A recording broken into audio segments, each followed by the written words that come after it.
Vous découvrez la salle des mariages de la commune d'Agny. Alors, c'est votre destination. Merci pour l'accueil. On va découvrir cette commune au sud d'Arras. Et je vous présente Monsieur le maire, Monsieur Dutoit, qui est avec moi. Ça va bien? Merci. Oui, ça va très bien. Merci. Merci d'être là. Bah, écoutez, c'est un plaisir. Et cette salle est magnifique. Exactement. Donc, c'est la salle des mariages de notre commune. Oui. La salle où nous célébrons, bien sûr, tous les mariages, évidemment. C'est ça. Donc, salle qui a été décorée avec la galerie des anciens maires, le portrait des anciens maires.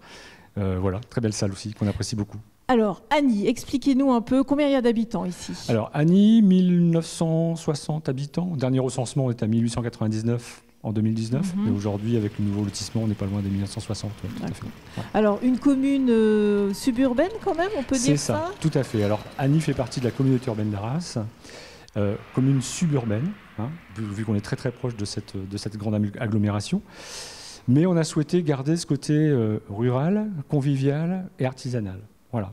Pour vous, ça, c'est vraiment important. C'est important. C'est vraiment quelque chose qu'on essaie de mettre en avant, le bien vivre ensemble sur cette commune, faire en sorte qu'on ne manque de rien, parce qu'on a forcément aussi beaucoup de commerce sur Agny, hein, on l'a pu le voir tout à l'heure, et beaucoup d'activités aussi associatives.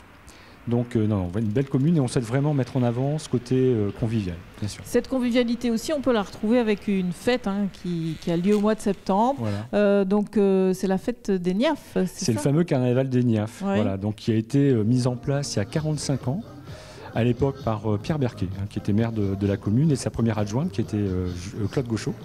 Donc, carnaval des Niaffes qui se voulait d'abord une fête, on va dire, vraiment locale. Et c'était essentiellement les gens du village qui construisaient les chars et qui se préparaient pour le carnaval. Et avec le temps, on est venu y greffer des troupes extérieures. Donc ça devient vraiment un carnaval à rayonnement régional parce que jusqu'en 2018, avant le Covid, on avait énormément de troupes extérieures et énormément de gens qui venaient de l'extérieur. Et aujourd'hui, 2022, c'était l'occasion de faire revivre ce carnaval qui tient énormément de place dans le cœur des Agnois. D'où la renaissance de ce carnaval cette année avec des troupes locales, énormément de chars locaux. On a un peu plus. Donc les habitants qui sont exactement. mis à Donc, contribution. les habitants qui viennent, qui construisent leurs chars sur un thème qui est pas imposé, mais au moins proposé par la municipalité. Donc oui, beaucoup plus d'habitants cette année et quelques groupes extérieurs pour venir renforcer un petit peu le carnaval. Ouais. Donc c'est ce côté aussi convivialité, c'est important pour vous. Ouais. Voilà, il y a des écoles aussi ici. Sur Agny, vous avez encore, donc on a une école maternelle, école primaire, à peu près 200 enfants scolarisés avec un complexe de cantine-garderie. Donc en fait, oui, tous les services qui vont bien pour accueillir les nouvelles familles. Donc on se sent bien ici chez vous. Absolument, oui, tout voilà. à fait. Bon, on va continuer notre petit tour parce que vous misez aussi sur le tourisme et vous avez des outils pour ça. Ben, on continue alors. D'accord, merci. Alors monsieur le maire, on découvre votre commune. Alors ici, vous nous amenez ici pour nous parler de ce gîte municipal, un gîte pour grands groupes. Tout à fait. Donc c'est un gîte qui a été créé en 1996, ouvert en 1996. Il est inscrit aujourd'hui au Gîte de France, d'accord.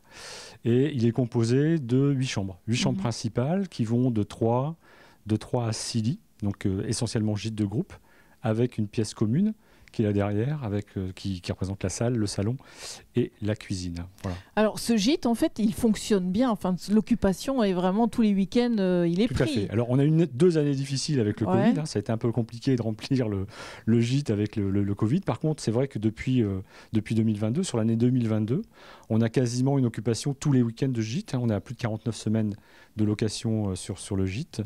Et voilà, quoi. Ouais, en effet, on ne se plaint pas. C'est une très bonne année cette année. Ouais. Le tourisme aussi, c'est une priorité pour vous exactement. aussi, alors là, on vient s'inscrire un petit peu dans l'aspect aussi communauté urbaine d'Arras, hein, dans la mesure où Agny fait partie de la communauté urbaine d'Arras. On a cet objectif d'attractivité du territoire et chaque commune, je dirais, vient apporter sa pierre à l'édifice. Donc Agny en fait partie. On se voulait à l'époque une commune, j'ai envie de dire, rurale et touristique avec le gîte. Et le gîte vient, quelque part, aider aussi à l'attractivité du territoire sur cette communauté urbaine d'Arras. Voilà, voilà pour ce gîte et cet aspect tourisme. On va continuer notre petite découverte. Merci. Pascal Dutoit, l'idée aussi c'est de renaturer certains sites. Ici on est à proximité de ce que vous voulez faire, des plantations. Exactement, donc renaturer des espaces qui étaient, je ne vais pas dire laissés à l'abandon, mais qui n'étaient pas entretenus. On est ici sur une partie renaturation avec la plantation d'espaces d'arbres locaux, avec notamment des arbres aussi, des arbres fruitiers. Et on est sur une première partie de la renaturation, c'est-à-dire que là on est sur la partie basse qui est proche du Crinchon. On a un chemin de promenade là qu'on voit sur le côté qui fait à peu près 2 km et qui nous amène sur les Hauts-d'Agny, Et sur cet espace des Hauts-d'Agny, on a aussi 1,7 hectare de terrain qui ont été renaturés avec la plantation de 500 arbres d'essence locale, des frênes, des chênes, etc. Et aussi des arbres fruitiers. Ces arbres fruitiers sont en accès libre, c'est-à-dire que tout au long de la promenade, on a la possibilité, quand ils seront bien sûr poussés, on aura la possibilité de récolter, de ramasser les fruits, etc. tout au long du chemin. Donc ça, c'était une volonté de l'équipe municipale. C'était un projet de mandat. C'est un projet de mandat. Suite à la construction de la rocade qui contourne Agny, on avait perdu cette ouverture vers les chemins ruraux et les chemins de promenade vers l'extérieur. Et du coup, l'idée, c'était ça, c'était de reconstituer quelque chose au sein même de la commune pour permettre ces balades qui permettent d'aller des Hauts-d'Agny jusqu'au Crinchon. Ben voilà pour cette partie et ce projet de mandat. Oui. Alors, avec la sécheresse, vous attendez de la pluie, vous avez planté, donc c'est bien, on l'a la pluie, on peut dire. En tout cas, merci beaucoup, monsieur le maire, pour vos explications. Moi, je continue parce qu'il y a beaucoup d'associations à Agny, et donc on va en voir deux, on va en découvrir deux. Merci. Très bien, mais c'est moi, merci. Nous sommes toujours dans la commune d'Agny. On va découvrir le monde associatif. On va parler dentelle avec les fuseaux dans l'air du temps. Je vous présente Michel, la présidente de cette association. Ça va bien ? Ça va très bien. Alors, atelier aujourd'hui avec quelques dentelières là-bas. Donc des dentelières avec des fuseaux. C'est vous qui avez initié cette association ici sur Agny ? Non, nous étions dans une autre commune et nous sommes venus ici pour travailler en collaboration de Sylvie qui a fait ses études à Bruges pendant 3 ans et à Binche pendant 2 ans pour être dentelière. Voilà, donc vous avez une spécialiste de la dentelle dans votre groupe. Exactement. Alors comment se passent les ateliers en fait ? C'est vraiment de l'initiation ? Vous vous rencontrez combien de fois par semaine ? Nous nous rencontrons le jeudi après-midi de 14h à 17h. Sylvie nous aide et nous dépanne. On choisit des modèles dans une collection que nous avons acquis avec le temps. Et chacune fait ce dont elle a envie. Et c'est compliqué parce que quand on vous voit travailler les dentelières, ça a l'air de demander beaucoup de concentration. Oui, ça demande beaucoup de concentration. C'est passionnant, c'est chronophage. Un dentelier a dit que c'était une menthe religieuse. Mais il vaut mieux faire ça que faire la vaisselle. Donc ça veut dire qu'on va venir à l'atelier, mais chez soi on continue. Ah oui, oui. Enfin, c'est ça le principe aussi. C'est le principe qui n'est pas respecté par tout le monde. Oui, mais bon, on fait ce qu'on veut aussi. Voilà. C'est un loisir, Voilà. D'accord. Donc ça, c'est la dentelle au fuseau. Et puis vous avez la dentelle à l'aiguille. On vous a vu travailler... C'est une technique différente. C'est une technique que nous avons apprise à Métraine où on allait en cours pendant 5 ans, 6 ans. Oui. Enfin, nous faisons de la dentelle depuis 25 ans, depuis certaines, depuis 5 ans pour la dernière arrivée. Et actuellement, nous sommes en train de recruter des jeunes qui sont minutieuses, tenaces, qui ont l'esprit logique et qui aiment travailler en équipe. D'accord. Donc en fait, voilà, l'appel est lancé. Donc si vous avez toutes ces qualités, vous pouvez rejoindre effectivement le groupe de dentelières. Merci beaucoup Michel. Et puis merci aux dentelières qui se sont prêtées au jeu. Merci. Alors on découvre toujours le monde associatif d'Agny et nous voilà dans le club de poterie. Je ne sais pas si on peut appeler ça comme ça. Atelier poterie avec Nathalie qui en est la responsable, enfin qui dispense ses conseils.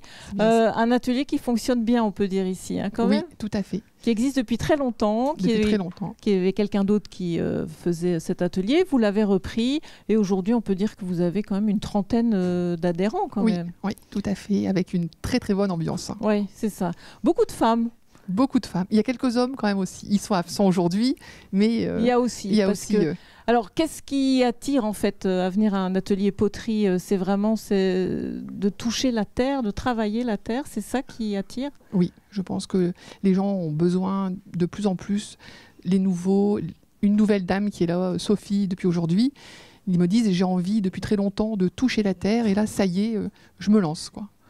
Alors, qu'est-ce qu'on fait ici? Est-ce que vous imposez des choses ou bien chacun vient avec son idée et travaille ce qu'il a envie? Les toutes premières séances, comme j'impose quelques pièces pour les techniques, donc le colombin, la boulette, la plaque. Il y a des personnes qui ont envie de toucher directement, de faire du tour. Et après, la sculpture aussi. Mais très vite après, il y a beaucoup de personnes. Donc le fait de voir les réalisations des unes et des autres, ça crée une émulation et les gens viennent avec leurs propres idées. Alors, on m'a dit justement que certaines pensaient même la nuit à leur réalisation. C'est possible? Tout à fait. Ça? Oui, oui, tout à fait, c'est possible. Il y en a quelques-unes qui me disent j'ai pas dormi de la nuit, ou bien cette nuit j'ai pensé, j'ai réfléchi à ça, je vais faire ça, j'ai pas dormi à 3h du matin. Elles impriment à 3h du matin des réalisations des projets, voilà, par exemple. Donc non, donc il y a quand même ce petit stress aussi, ou cette envie d'aller plus loin et de s'amuser en fait avec la matière. Et... Ah oui, oui, oui, oui. Non, moi, j'ai pas de stress du tout. Non, non, pas du tout. J'ai pas de stress du tout. Non, au contraire, j'aime bien les guider et les emmener dans tout ce qu'elles ont envie de faire. Alors, ce sont des fidèles à part la nouvelle aujourd'hui, mais sinon, c'est des gens qui reviennent et puis il y a aussi des gens qui poussent la porte pour dire moi il y a encore de la place pour moi? Oui, il y a toujours de la place. Il y a toujours de la place. J'ai jamais dit non à qui que ce soit et il y a toujours de la place. Il y a même une deuxième salle maintenant qui est ouverte et il y a des gens qui viennent de loin, comme Francine ici, qui vient d'Amiens toutes les semaines. Voilà. Ça c'est les Hauts-de-France. Voilà, exactement. Ça voyage, c'est magnifique. Voilà. Okay. Françoise ce matin de Saint-Omer. Oui, c'est ça. Voilà. Ouais. Donc non, les gens, c'est pas spécialement des gens. Enfin, il y a des gens d'Annie, mais pas que. Voilà, d'accord. Donc c'est ouvert à tout le monde. C'est ouvert à tout le monde. En tout cas, merci. Continuez sur cette belle ambiance et vos réalisations. Ça a l'air vraiment sympa. Merci beaucoup à tous. Merci à vous.